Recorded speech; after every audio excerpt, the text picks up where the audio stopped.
1000 only. I created an account from scratch, and in each episode I complete a task of 1000 things. But you, the viewer, decide what my next task is going to be by voting on a poll which I release each video.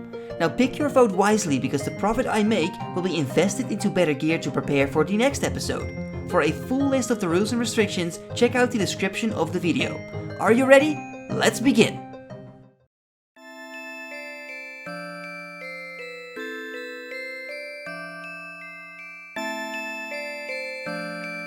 Hey, hello there everyone! My name is Vannaka and welcome to episode 8 of 1000 only.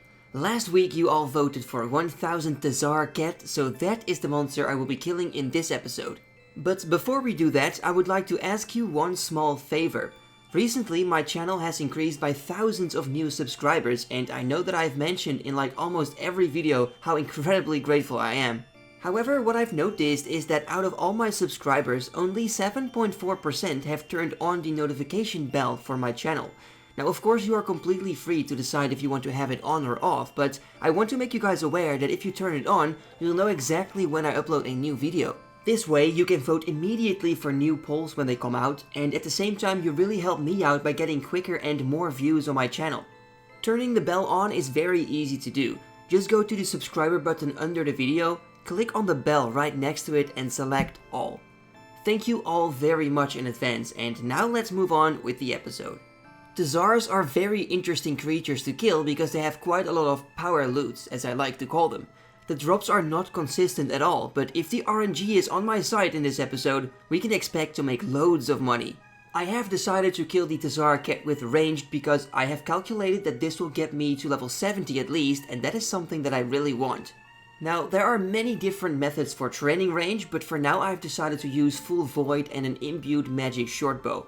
I've used a very helpful tool called Old School RuneScape DPS calculator, and according to this, void is better here than dragonhide.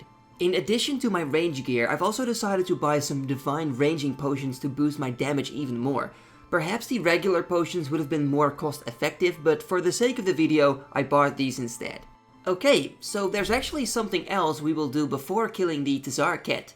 Like I mentioned in my last video, I'm going to unlock fairy rings first. This may have raised a few questions when I pulled it last week, because they don't have much to do with killing TzHaars, but I will need to get access to these later anyway, so I've just decided to unlock them in this episode. I also want to say that I really like how some of you guys in the comments suggested me to do some quality of life upgrades every now and then to make my progress more efficient and to make the account more complete. I totally agree with this, because in the end, this will benefit us all. Of course, the main focus will always be to do 1000 things in every episode, but like the rules of the series say, I'm always free to do quests or diaries if I think they can benefit future episodes. So I completed Nature Spirit, The Lost City and Fairy Tale Part 1 to unlock fairy rings. This will be super efficient in future episodes when we are doing clues or killing certain slayer monsters. And guess what? TzHaars have a fairy ring of their own. That is so convenient.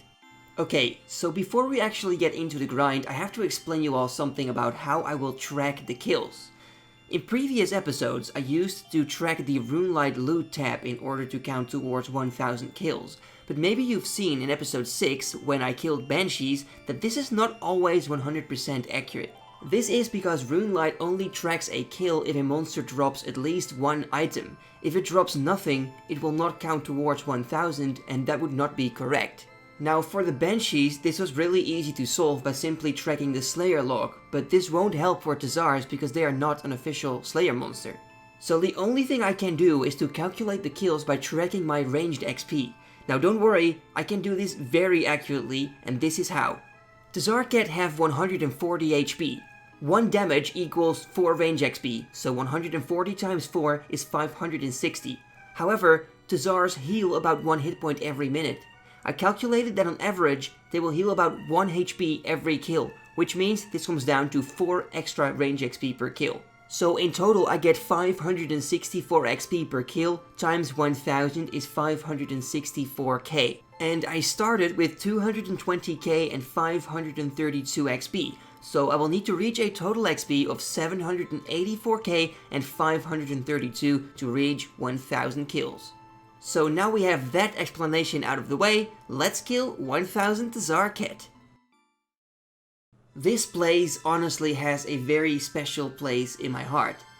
When I was 10 years old, which is about 16 years ago, I remember becoming a member for the first time and visiting the TzHaars. One of my friends brought me here because he said people die here often and lose their items, and in case you don't know or forgot, back in the day if you died, your items would appear immediately on the ground for other players to pick up. So what I remember is how I spent hours of just waiting and looking at other players killing the TzHaars, hoping they would die. I mean, I was way too low level to kill them, but they were not aggressive anyway. Now, it actually did happen quite a lot of times that someone died, but usually I was not the only person around, so sometimes it was pretty hard to loot the best items, but it was a lot of fun for sure. But now I am strong enough to kill them myself, and this time I really want to make some bank.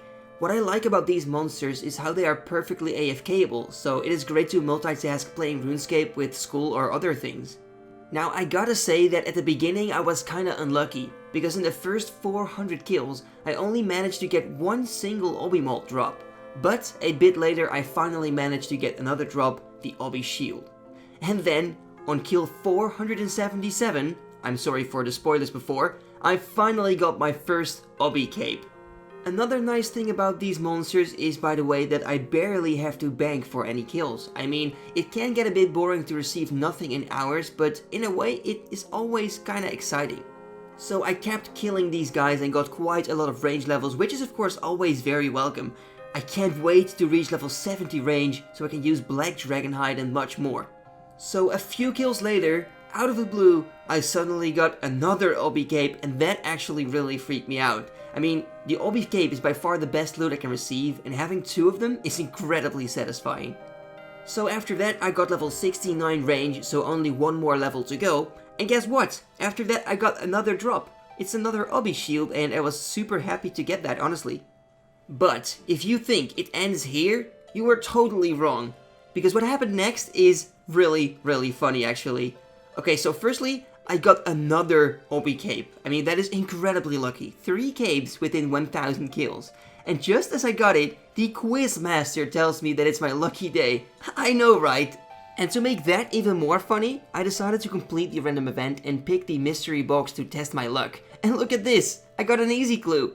Now technically this is a random event and it's not part of the 1000 kills, but I'm going to complete the clue at the end anyway, just for fun. Alright then, so 1000 TzHaar-Ket have been killed, but before we go and price check everything, I want to spend my tokkul first. So I'm buying uncut sapphires and emeralds until I run out of tokkul, and then I will price check the loot. So now that we have done all that, it's time to check our loot. If we put all the loot together, then the price checker says the total value is 2.7 mil and 37k. That is a lot of money. Now let's sell everything to the GE and see how much it will be.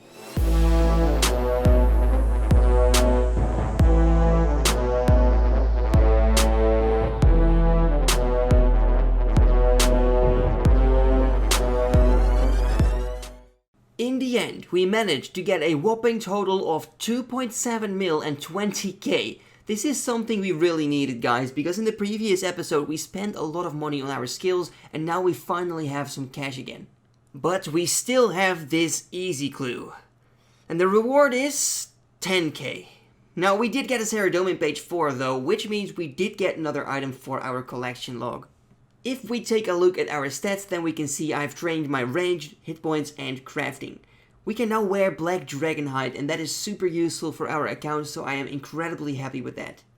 And now it's time to take a look at this episode's poll.